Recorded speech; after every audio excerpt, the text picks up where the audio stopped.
Ecuador se encuentra en un amplio debate y discusión acerca de las reformas al Código de la Niñez y Adolescencia. Estas reformas tienen que ver con los derechos de nuestros hijos y nuestras hijas cuando papá o mamá por diversas circunstancias se separan, y también tienen que ver con los derechos de las familias y el buen vivir que tiene que primar en la sociedad ecuatoriana. Este es el tema que les planteamos en este nuevo Termómetro Ciudadano. Soy Ramón Bravo y les saludo a nombre de los medios legislativos de la Asamblea Nacional. Los medios legislativos presentan Termómetro Ciudadano. Gracias por sintonizarnos en esta nueva semana de trabajo. Como siempre, tenemos una invitada y tenemos invitados también que les proponemos ahora mismo quiénes son y quiénes nos acompañarán en esta hora de trabajo. Silvana Jacqueline Aro Ruiz, Quito. Vocera de la plataforma Cambiando hacia la Igualdad, facilitadora de los procesos de alfabetización para adultos, responsable del eje de educación Pichincha del Movimiento Nacional Mujeres por la Vida.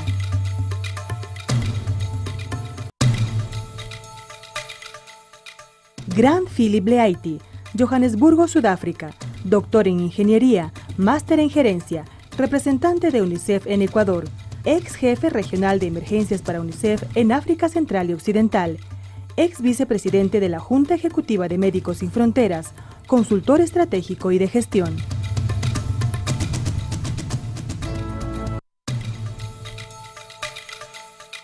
Henry Santiago Villarreal Revelo, Quito, ingeniero en sistemas informáticos, fundador y director de Coparentalidad Ecuador, docente secundario. Bien, muchas gracias entonces a quienes nos acompañan. Un saludo cordial a Silvana. Muy buenas tardes. Silvana Aro, ¿qué tal? ¿Cómo se encuentra? Buenas tardes, Ramón. ¿Cómo está? Muchísimas gracias por la invitación. Gracias. Gracias también a mi lado izquierdo, en el derecho de su pantalla, Santiago Villarreal. Muchísimas gracias. Un placer contribuir con ustedes y sobre todo con informar a la ciudadanía, que es lo que nos convoca y a lo que nos ha llamado la Asamblea Nacional. Correcto. Y también, vamos a ver si pronuncio bien, Grant Leaiti. Así es un representante de la UNICEF en nuestro país. ¿Cómo se encuentra? Muy buenas noches, Aaron. Muy bien, gracias. Gracias por la invitación. Muy bien, ¿se entiende muy bien nuestro español? Sí, pues, yo creo que casi muy bien, totalmente. Bienvenido entonces al programa. Bien, para quienes nos están sintonizando y también para quienes nos siguen en las redes sociales con el hashtag Copaternidad. En Facebook nos pueden seguir a través de la TVL Legislativa y la Radio Asamblea Nacional. Nuestras cuentas de Twitter también están activas en este momento, ¡la Radio Asamblea y @TVL Ecuador. Y si usted desea ver o también desea escuchar este programa, vaya a nuestros micrositios donde se encuentran nuestros programas subidos en la Radio de la Asamblea o también TVL Ecuador, o si no en la página web www.asambleanacional.gov.es. Iniciemos este diálogo y decíamos en el inicio que nos encontramos debatiendo y discutiendo reformas al Código de la Niñez y Adolescencia. Ciertamente que las separaciones de las parejas y los problemas que luego se evidencian en nuestros hijos, en nuestras familias, en el convivir del Ecuador nos preocupan todos los días. Vamos a ver su primer enfoque, por favor, Silvana Aro, acerca de este problema y también las soluciones que ya comienzan a esbozarse. Muchas gracias nuevamente por la invitación. Solamente una precisión, la organización a la que represento es la Plataforma de Mujeres Caminando hacia la Igualdad. Gracias. Nosotras hemos tenido varias discusiones haciendo una revisión de la propuesta modificatoria al Código de la Niñez y de la Adolescencia, y en ese sentido nosotros nos hemos centrado en algunos temas que para nosotras son medulares, que tienen que ver con lo que es el enfoque y el concepto de familia, sobre la tenencia compartida, sobre las pensiones alimenticias, sobre el apremio, sobre la rendición de cuentas. Creemos que son temas sobre los cuales nosotras debemos hacer unos aportes significativos. Y que son los puntos que estamos planteando ahora en las reformas. Efectivamente, ¿no? Y que para nosotras, digamos, necesariamente tiene que discutirse ampliamente, tomando en cuenta las condiciones de la mayoría de la población, los datos reales existentes, para que efectivamente la ley termine favoreciendo a las mayorías, termine cumpliendo con las expectativas de garantizar los derechos de los niños, niñas y adolescentes. Correcto. También hagamos un primer enfoque, por favor, Santiago Villarreal.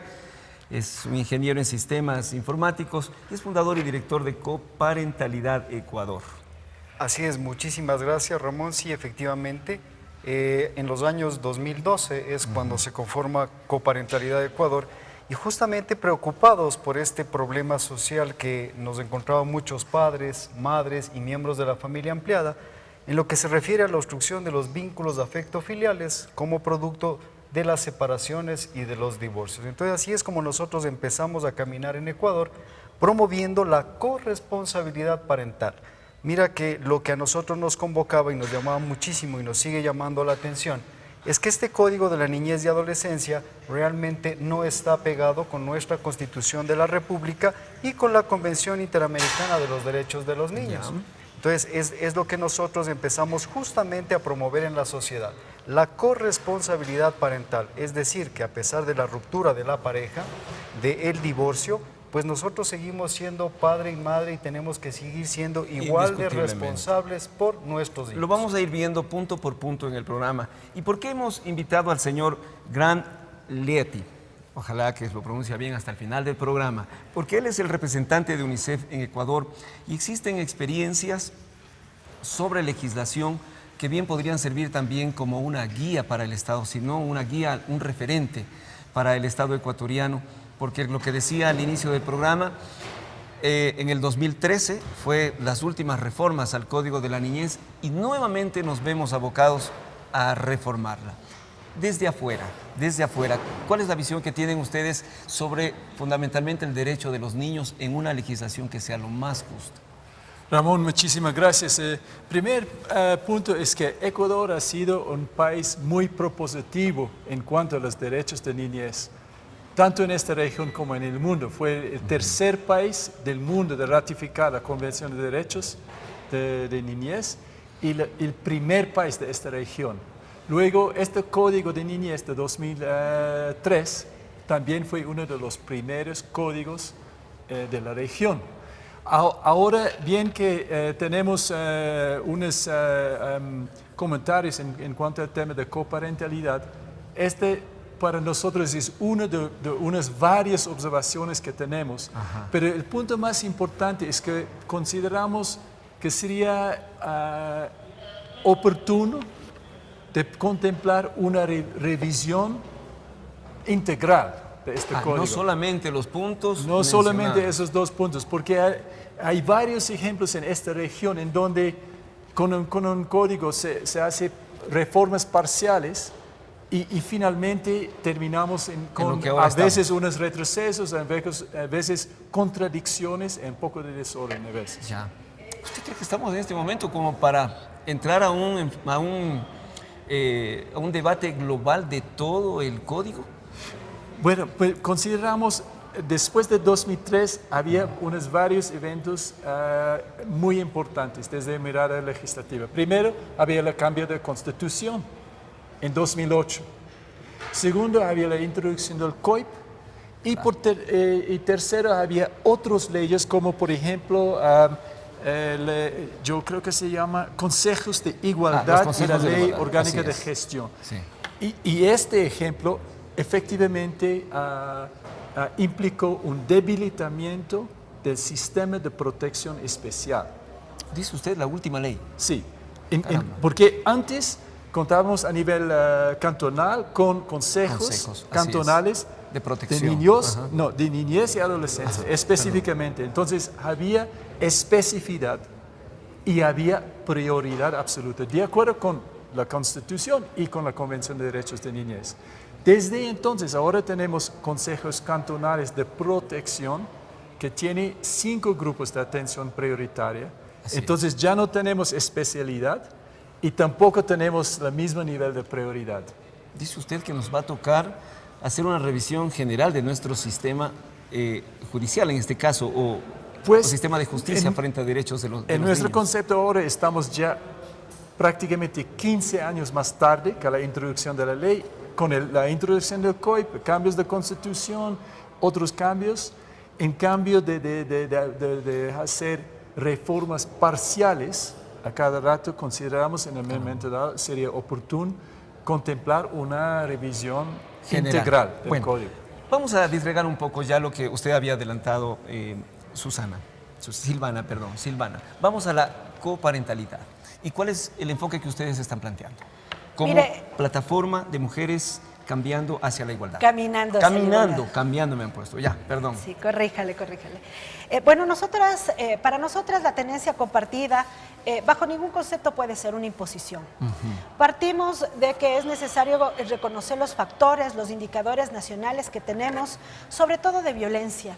¿No es cierto? Hay que tomar en cuenta la situación real en la que nos desenvolvemos como sociedad. Estamos hablando, por ejemplo, de unos datos que son bastante significativos para el debate, como por ejemplo que al 2016 se incrementó en el 83% el número de separaciones. Las separaciones en nuestro país mayoritariamente no se dan en las mejores de las condiciones. Generalmente estas rupturas son conflictivas y en estas rupturas conflictivas quienes se ven en la mitad del conflicto entre dos adultos son los niños, las niñas y las adolescentes generalmente. Al haber una imposición de una propuesta desde el juez, desde la entidad competente, lo que nos da la impresión es que se pueden fracturar aún más esas relaciones.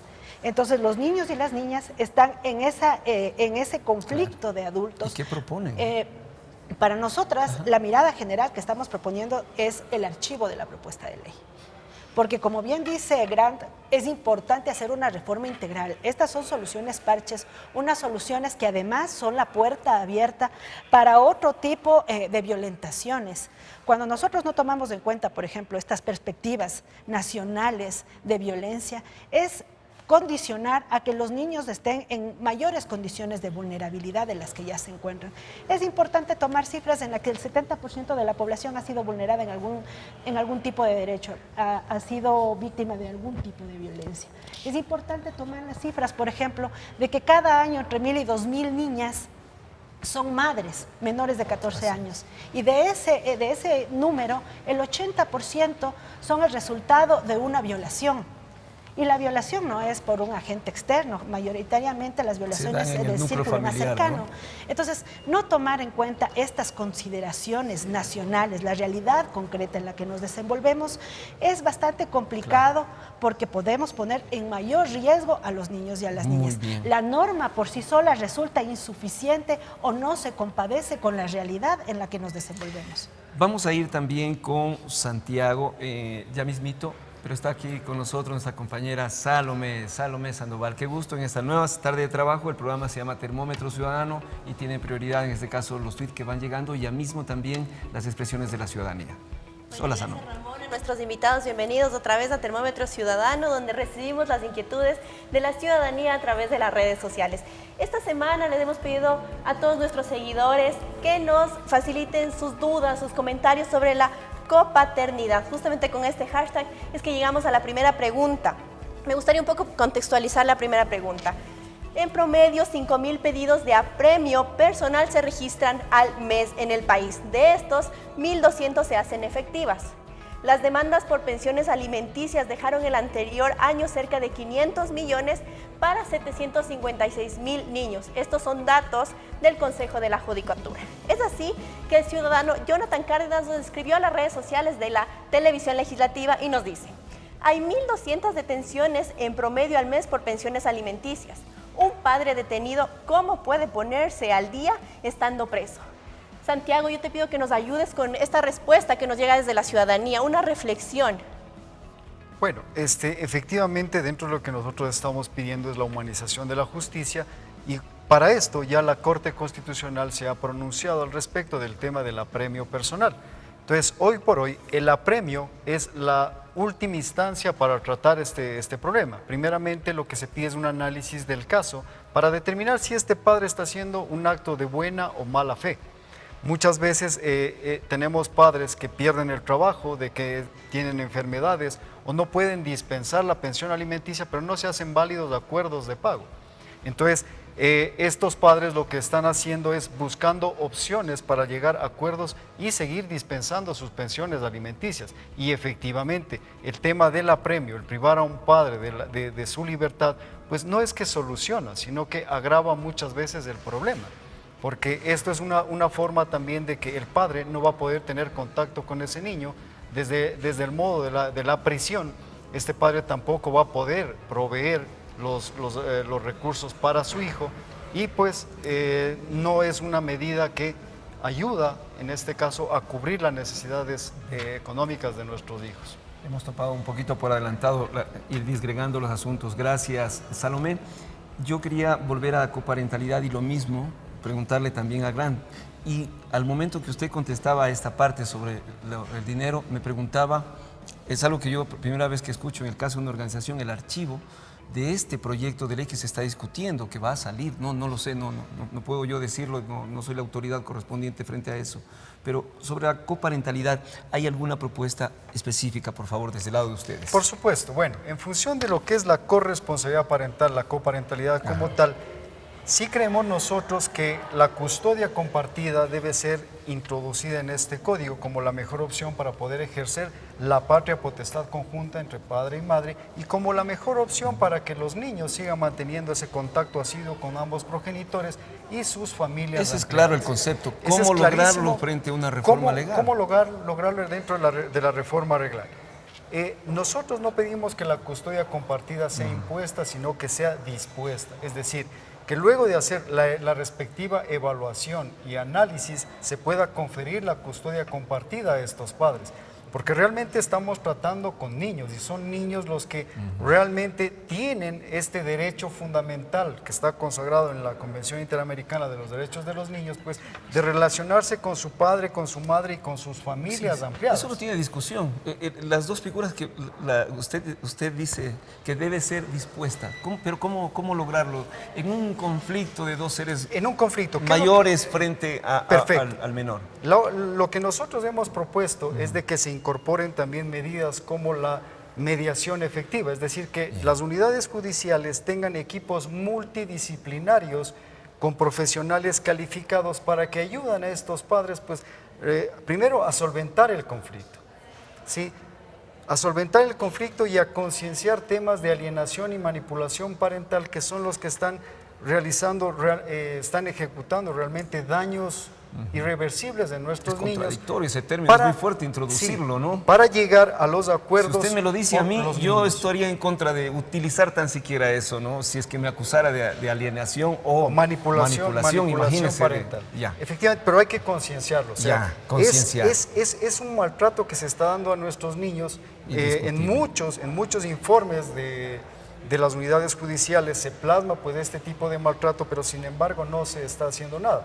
Ahora, volviendo a la parte de la custodia compartida, pues y haciendo jurisprudencia comparada, otros países la tienen como una opción para continuar pues el modo de vida que tenían pues los niños, ¿no? Claro, cuando vivían sus padres. Exactamente. Juntos, ¿no? Aquí el problema no es realmente el tema del divorcio, sino el mal divorcio y la falta de herramientas que nosotros tenemos para solventar estos conflictos de adultos, para dar el paso que es llegar a los acuerdos por los niños. Claro, entonces, ¿cómo no? El análisis de caso por caso y la ayuda con equipos multidisciplinarios pueden dar paso a una custodia compartida. Claro. Y puede Santiago. Disminuir. Santiago Villarreal es el fundador y director de Coparentalidad Ecuador.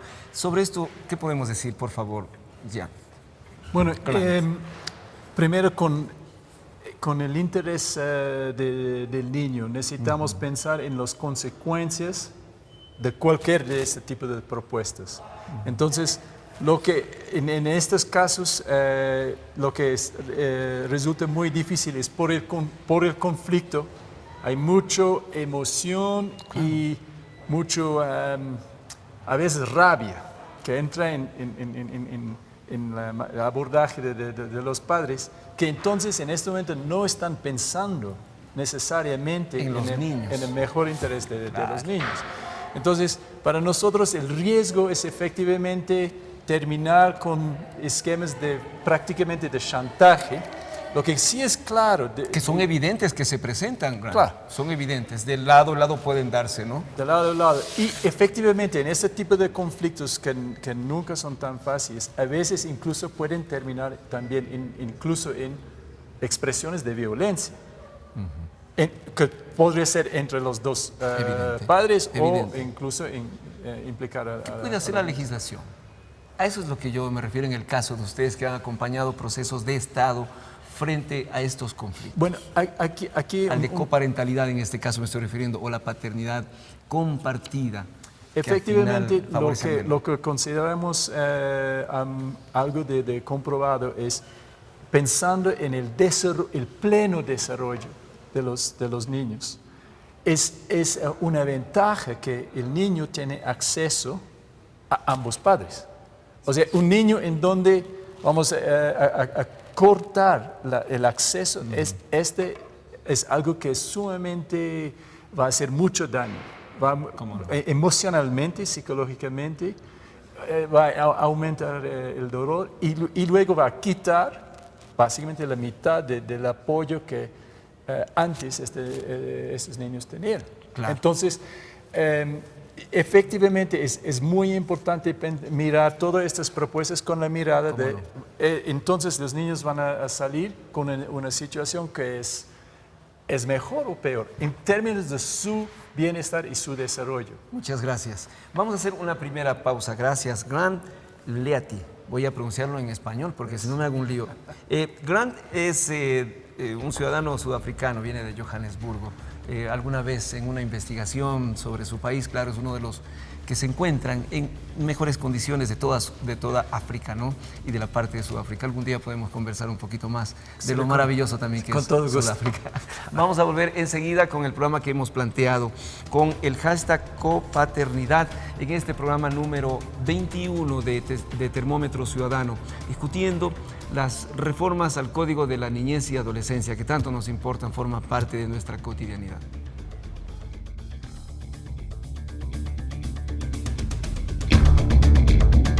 Termómetro Ciudadano regresa después de la pausa promocional.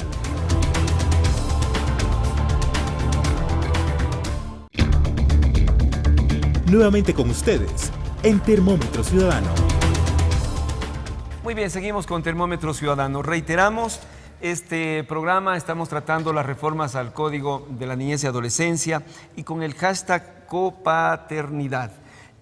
Nos acompañan Silvana Aro, quien es vocera de la Plataforma de Mujeres Caminando hacia la Igualdad. También está con nosotros Santiago Villarreal, fundador y director de Coparentalidad Ecuador. Y nos acompaña también, le agradecemos mucho, a Grant Leati, quien es representante de UNICEF en Ecuador, como para tener algunos criterios de lo que ahora mismo estamos discutiendo.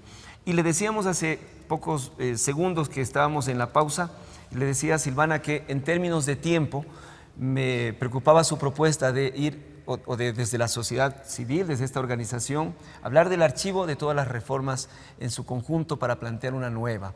Si diariamente tenemos separaciones, personas en la cárcel que están cumpliendo por no haber pagado de una u otra manera sus pensiones alimenticias, niños que no pueden ver a sus padres o a su madre en algunos casos que existen, cuéntenos cuál sería, en este caso, lo que ustedes proponen en términos de tiempo. ¿Qué hacer? ¿Qué debe hacer en este caso la sociedad? Mire, un análisis serio, un análisis responsable de lo que implica una reforma, un código que a la postre va a terminar afectando la vida de niños, niñas y adolescentes, no es un tema que puede darse a la ligera y que en la premura del tiempo colocamos un tema que luego puede ser contraproducente, que es la puerta abierta, como decía inicialmente, para vulnerar otro tipo de derechos. Es un tema que hay que sentarse a debatir, a discutir, a analizar, reflexionar con todos los actores y las actoras de la sociedad civil que están involucrados en este tema. Entonces, que se tome el tiempo que tenga que tomarse, pero tal cual como está propuesta la modificatoria, para nosotros es un elemento metodológicamente, que a futuro, ¿cómo deberíamos hacerlo? Tenemos, bueno, la Asamblea Nacional, que es el órgano legislativo que le corresponde, pero ¿hay alguna propuesta desde ustedes? Mire, podemos hacer iniciativa normativa popular, podemos las organizaciones de mujeres, con las organizaciones de padres, con las organizaciones de niños, con las organizaciones de la niñez y de la adolescencia, aceptarnos a revisar y a trabajar un código que efectivamente vaya a garantizar de veras a los niños, niñas y adolescentes. ¿Usted cree que este no es de veras? No va a garantizar, vuelvo a ratificar, esta es la puerta abierta para otro tipo de vulneraciones. Porque además, cuando nosotros miramos así de manera general, decimos, sí, nuestro interés es los niños, las niñas, las adolescentes, pero ¿cómo vamos a trabajar operativamente la implementación de la ley? Porque no es solamente de dejarla en la ley de una forma declarativa. Hemos visto, por ejemplo, nuestra Constitución ya habla de corresponsabilidad. No es que es nuevo la terminología, pero ¿cuánto de eso se ha efectivizado en la vida concreta, en la realidad ciudadana? No pasa. Sigue siendo una responsabilidad del cuidado fundamentalmente de las mujeres. ¿Ya? Entonces esto supone no una ley, sino una modificatoria y un cambio de patrones socioculturales. Y me preocupa cuando escucho decir que queremos avanzar hacia la igualdad. Una igualdad falsa, planteada de esa manera es falsa, porque cuando nosotros queremos abordar una problemática social, la hacemos durante todo el tiempo de la vida y no cuando solamente nos separamos y ahí ya queremos ser corresponsables. La corresponsabilidad está en todos los sectores y en todos los momentos de la vida. Y hago referencia al dato que decían de los 1.200 apremios. El 58% de esos apremios son padres que sí tienen empleo. Entonces ese es un dato significativo, ¿De dónde es un tienen dato esos datos? importante. ¿Los han hecho ustedes? Es del Consejo de la Judicatura. Nosotros para venir, para proponer, hemos tomado datos para dar las cifras concretas. Entonces hay un 58% de que sí tienen empleo. ¿Qué pasa con esos padres? Estamos hablando de más de los 600, 700 casos cada mes. Tomando en cuenta que es la última, que con la modificatoria que hay por la respuesta de la Corte Constitucional, es el último momento, ¿no es cierto? Entonces quiere decir que ha habido mediación, quiere decir que las madres han acudido para que haya un convenio de pago, pero pese a eso no se cumple. Entonces tenemos que tomar en cuenta todo esto. Y además en el sistema de justicia, el tratamiento de caso por caso supone incrementar la carga procesal. Imagínense que cada caso vaya a la justicia a ser tratado, que haya centros de mediación para todo el mundo. Y la carga procesal es competente. Ya vamos a llegar al sistema de justicia del que hay muchas quejas también. Por favor, Santiago, frente a esta propuesta, porque claro, yo le decía en términos de tiempo, que ocurre también del otro lado la visión de los padres. Bueno, la problemática social está en el día a día y pues lo que la Asamblea Nacional nos ha convocado es justamente a construir, a que entreguemos nuestras propuestas, que seamos proponentes para construir este código que realmente se necesita. Efectivamente, no estamos buscando una falsa igualdad. Somos una nueva generación de padres que estamos acá en la sociedad y que queremos ser parte integral de la vida de nuestros hijos.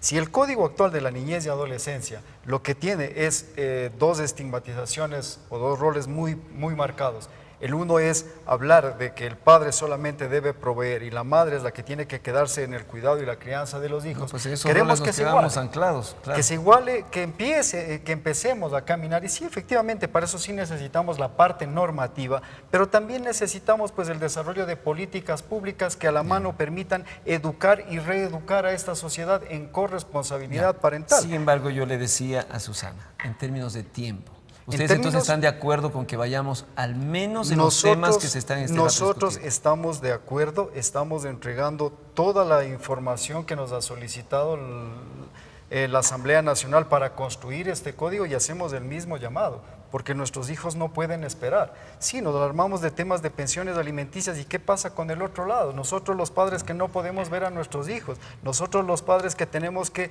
estar suplicando tiempos de, entre comillas, visitas a nuestros hijos.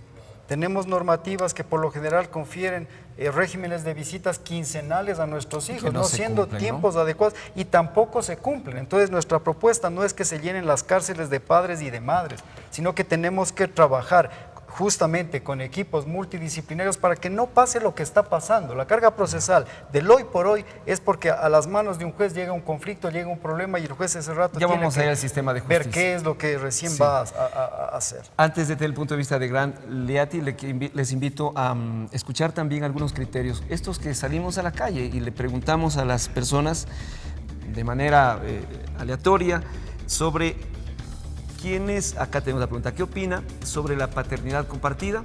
Para quienes nos están escuchando en la radio de la Asamblea, hablan Carlos Marroquín Calle, Natalie Pico y Araceli Betancourt, respectivamente. Eso es lo que nos dijeron.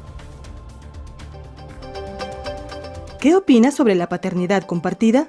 Excelente, lo mejor que podían haber hecho. Los niños necesitan estar con el padre o con la madre. Está perfecto.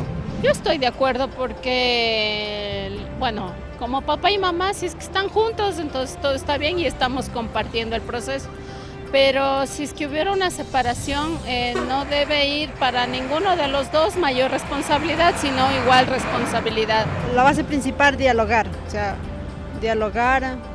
sea, ponerse de acuerdo, porque hay muchos hogares que se destruye todo y hasta los impidan, hasta los hijos que saludan a su padre, y en eso yo no estoy de acuerdo.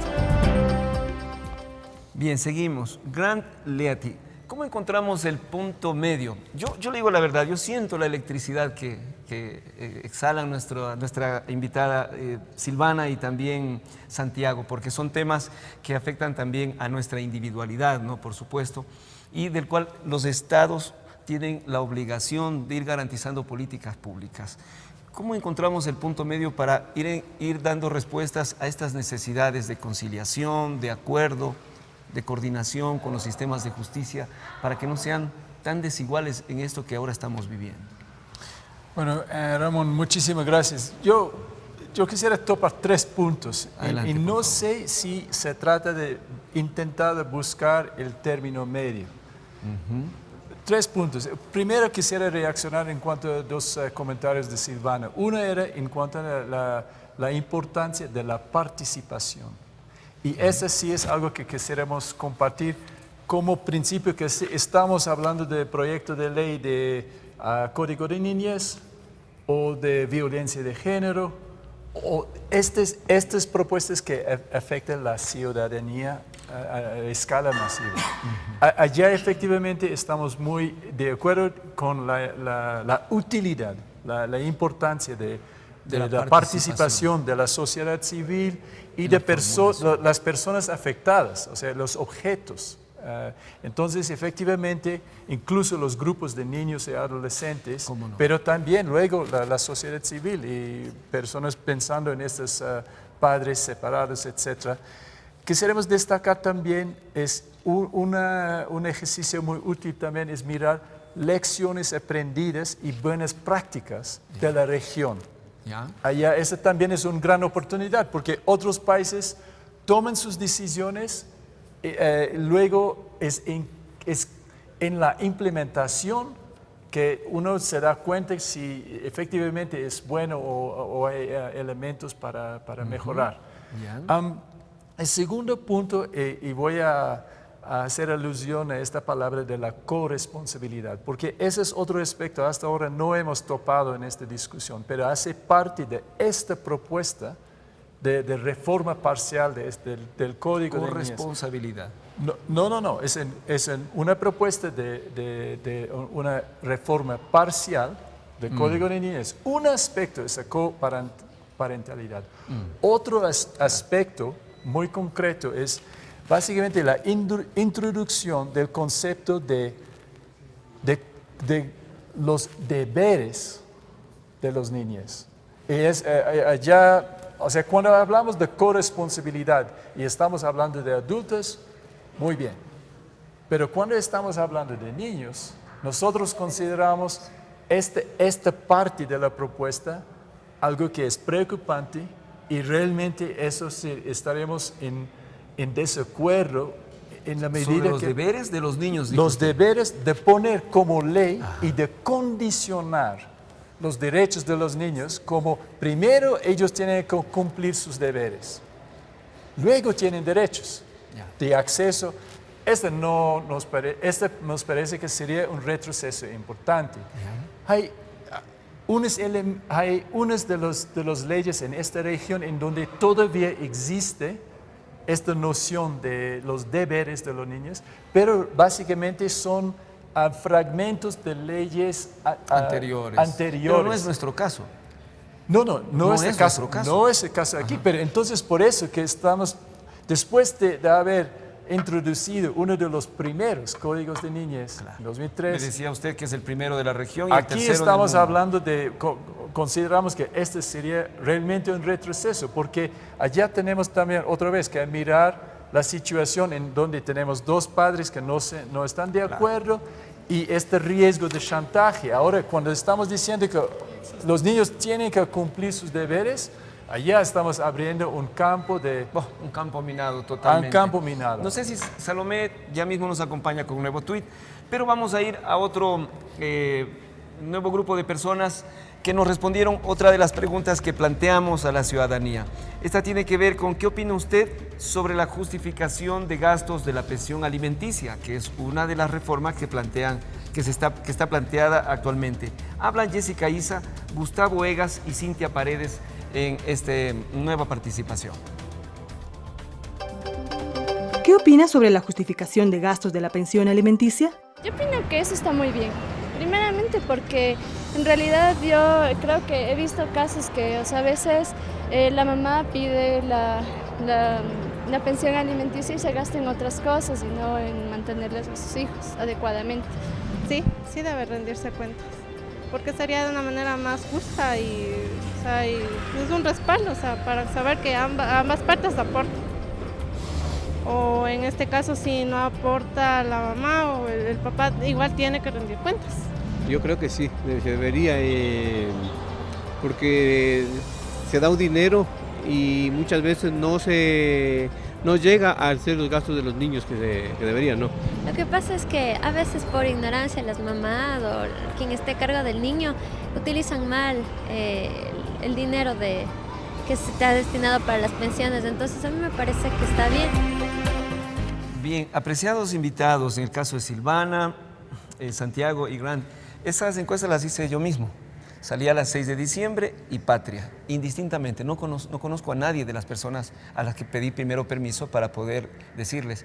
Pero todas esas personas, todas, luego de que salíamos de cámaras, me contaban que todas tienen un tipo, si es que no la tenían ellas, un familiar muy cercano tenían el mismo problema, es decir, un problema de la sociedad completa o casi completa.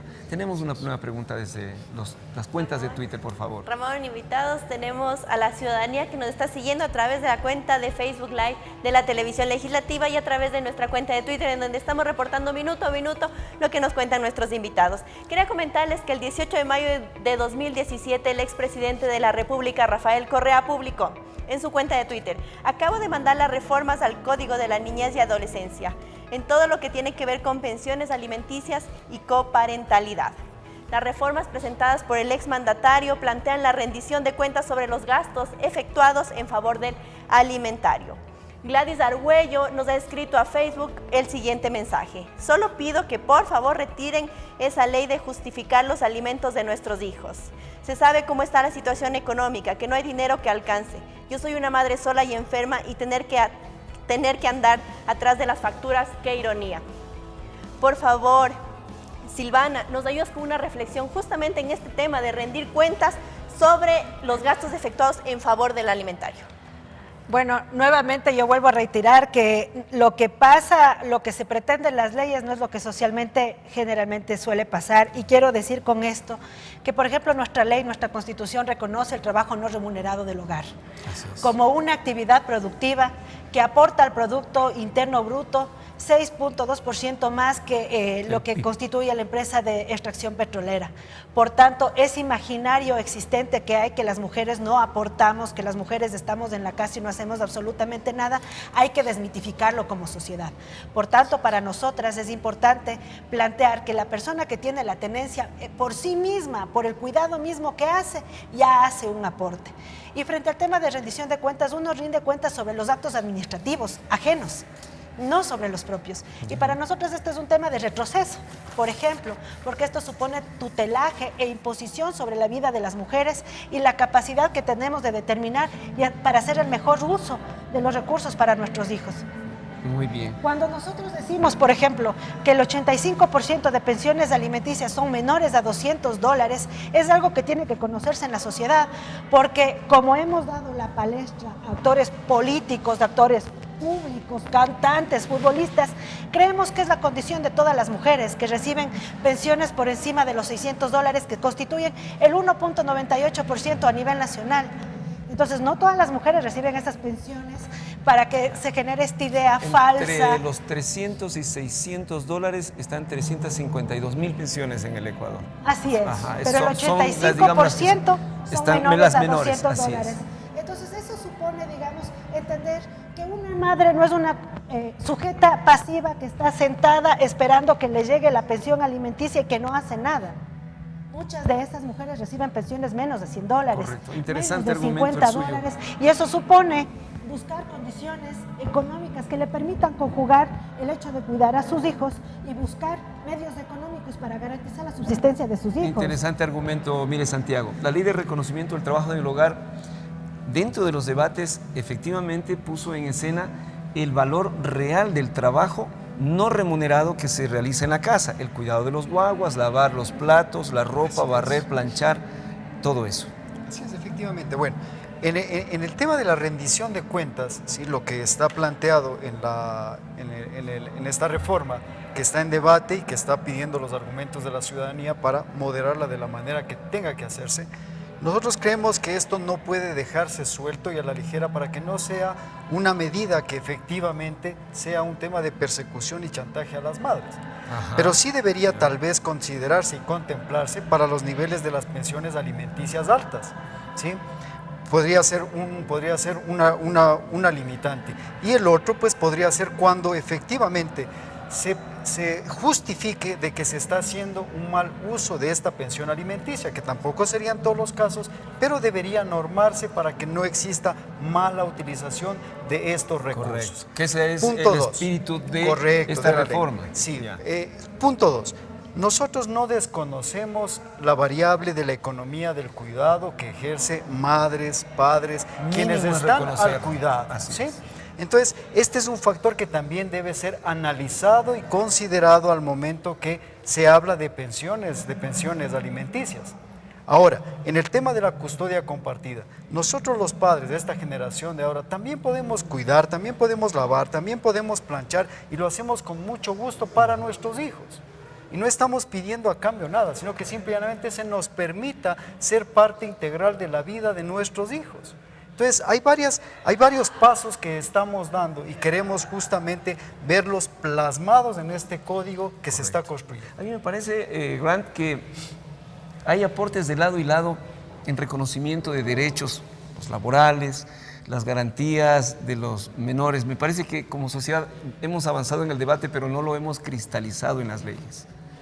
No sé si me equivoco.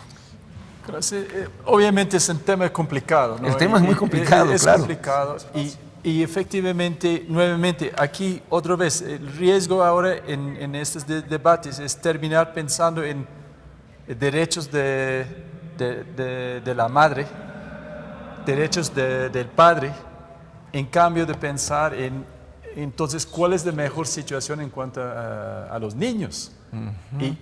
Y es por eso que es complicado. Efectivamente, es sobre todo si miramos las familias más humildes, más pobres, claro. Es allá en donde deberíamos también pensar en la factibilidad, en la práctica, en el día a día. ¿Qué quiere decir eso?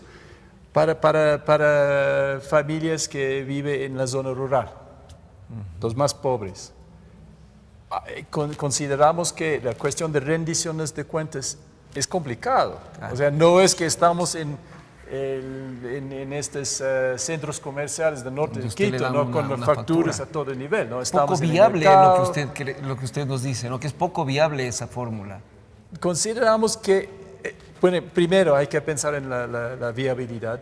Segundo, había otros, voy a hablar ahora de un tema que no es inmediatamente relacionado, pero es el mismo concepto. Había un gran debate en cuanto a respuesta en emergencias, porque hay donantes promoviendo que en cambio de llegar con muchos materiales, comida, cosas complicadas, diciendo que usted necesita eso, más bien entregamos efectivo.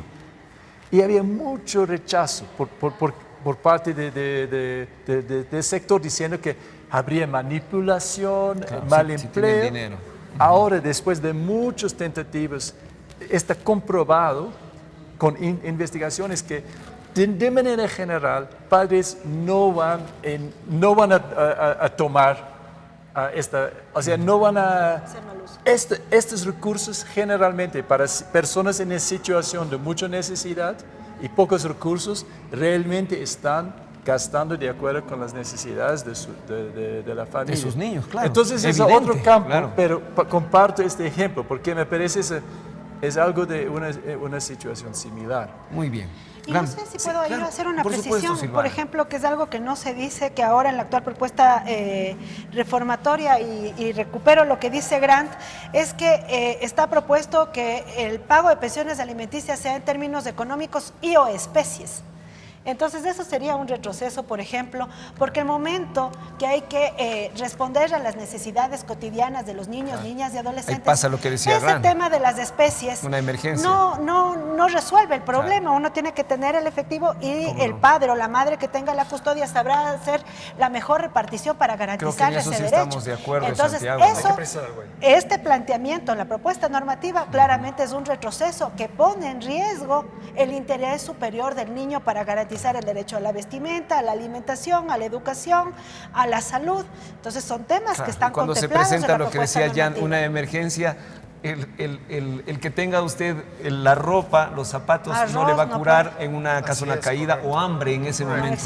Pero Santiago quiere hacer una precisión. Sí, hay que hacer algo. Creo que si mantenemos el tema de la custodia monoparental, que es lo que pasa, ¿no es cierto?, actualmente, y solamente tenemos la respuesta de quien tiene la tenencia del hijo, va a pasar esto, ¿sí? Si nosotros hablamos claramente de lo que trata de cubrir este punto, es de que cuando existen acuerdos de los padres, por ejemplo, de que yo cancelo la colegiatura o yo deposito un X valor, que están fuera del sistema SUPA, lo que sucede muchas veces es que se desconocen o se niegan estas cancelaciones. ¿No? de pago de la pensión. Entonces, efectivamente, lo que se trata también es de normalizar este tipo de acuerdos, ¿sí? Y también estamos muy de acuerdo con lo que están diciendo nuestros compañeros del panel, pues, o sea, se necesita también el cubrir, pues, las necesidades económicas de los niños, y qué mejor si papá y mamá, estando en condiciones de proveer estos recursos económicos, lo hagan. Y tal vez se pueden inclusive hasta mejorar estos valores de las pensiones. Eso sería lo ideal, Entonces, por eso es lo que nosotros hablamos de los temas de que cuando se presentan estos procesos en las unidades judiciales, debe hacerse un análisis del caso. Y no tratarse por regla general. Porque también hay otro punto que alarle las orejas al Estado ecuatoriano.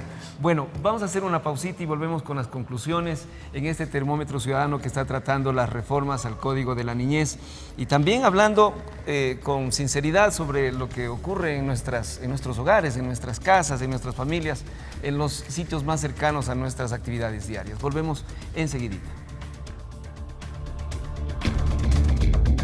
Termómetro Ciudadano regresa después de la pausa promocional.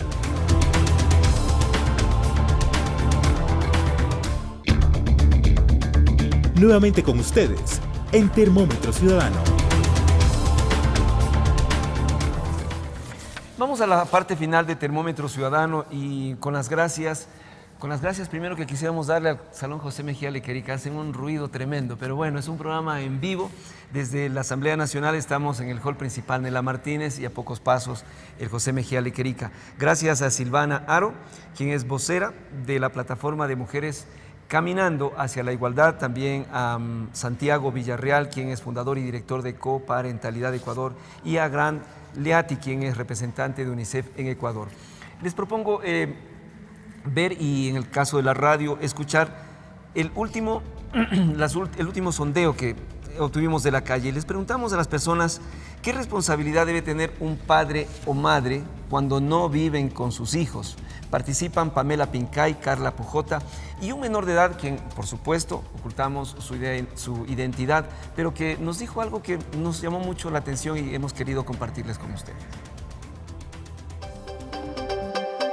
¿Qué responsabilidad debe tener un padre o madre cuando no viven con sus hijos?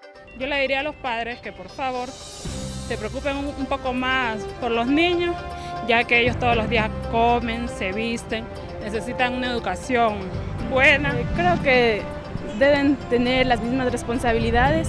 El hecho que una pareja se separe no quiere decir que dejen de tener responsabilidades, sino tener las mismas de siempre con los niños. De que deberían cuidarnos, ayudarnos también económicamente de parte de las dos, y también sería el apoyo hacia nosotros.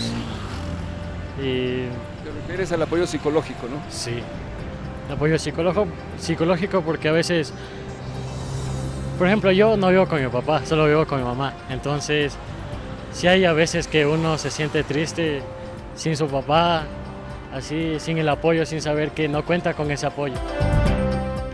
Bueno, y Salomé Sandoval, tenemos un tuit más, por favor.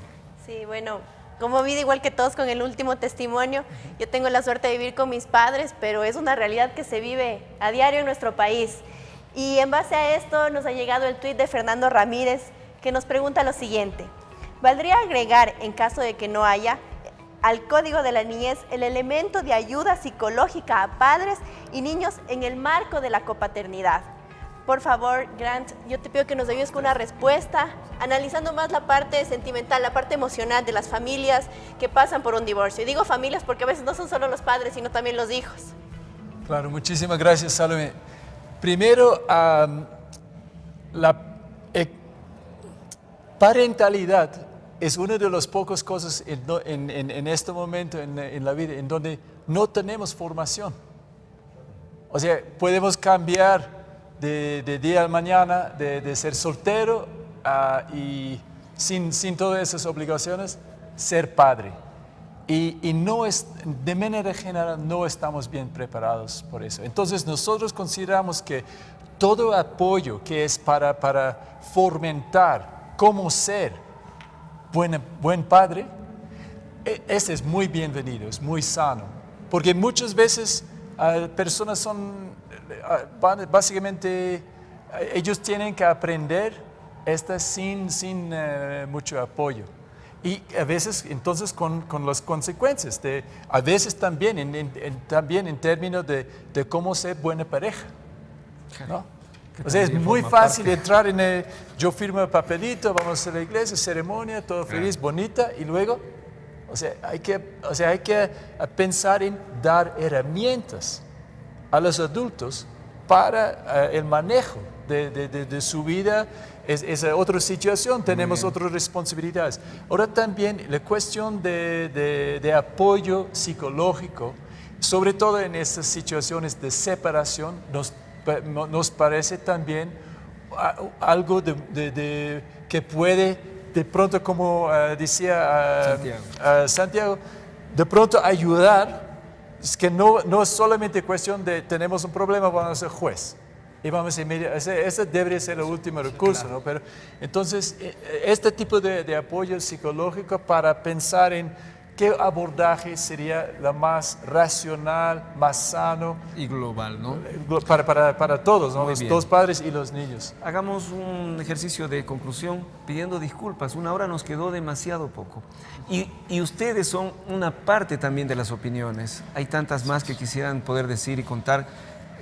O proponer cosas frente a esta realidad. Por favor, Silvana. Por supuesto que sí. A manera de cierre, decir que la tenencia compartida resulta positiva siempre y cuando no sea una imposición.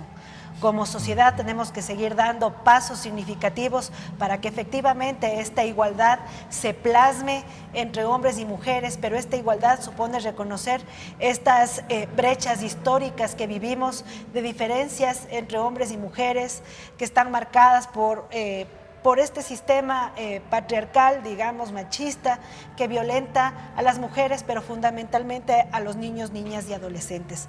Es importante pensar en este avance, es importante mirar que toda imposición no se cumple y, como decía Grant, es importante revisar las experiencias extranjeras que hay frente a este tema, que nos van a dar una muestra de lo que está pasando. Correcto. No se ha cumplido adecuadamente, es necesario que tengamos un sistema de justicia que efectivamente cumpla la justicia, sí, para que no tengamos estas lamentaciones que tienen algunos de los padres, pero que sin duda alguna, algunos padres, sí, pero que sin duda alguna la ley siempre tiene que precautelar a las mayorías y en este caso fundamentalmente atender el interés superior de los niños, niñas y adolescentes. Y hagamos una conclusión, por favor, Santiago.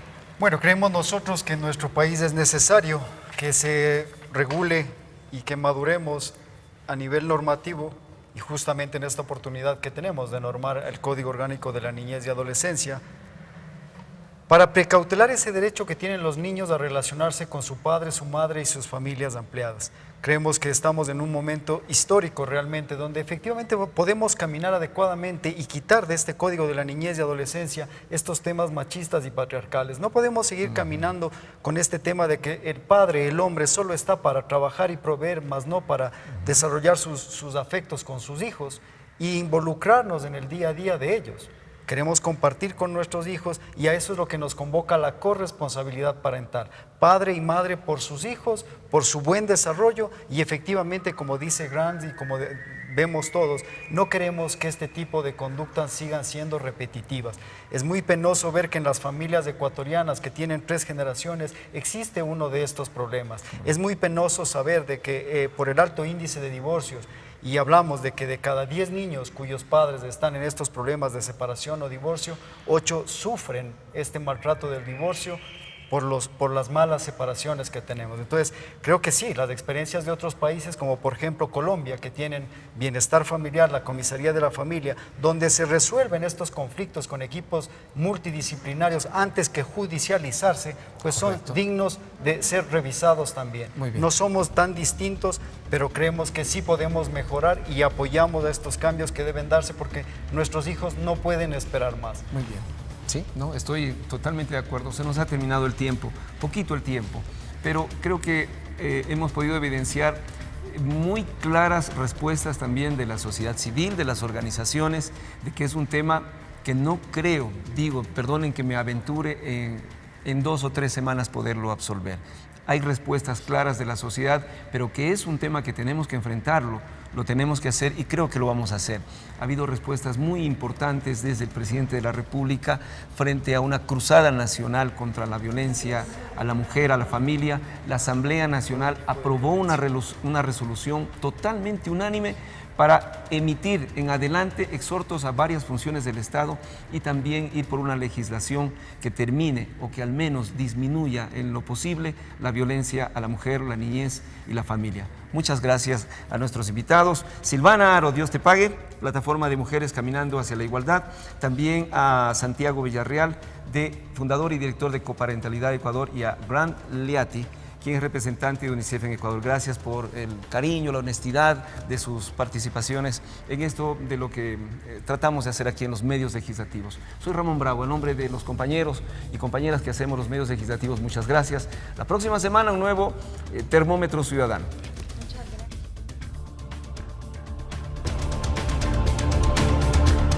Los medios legislativos presentaron Termómetro Ciudadano.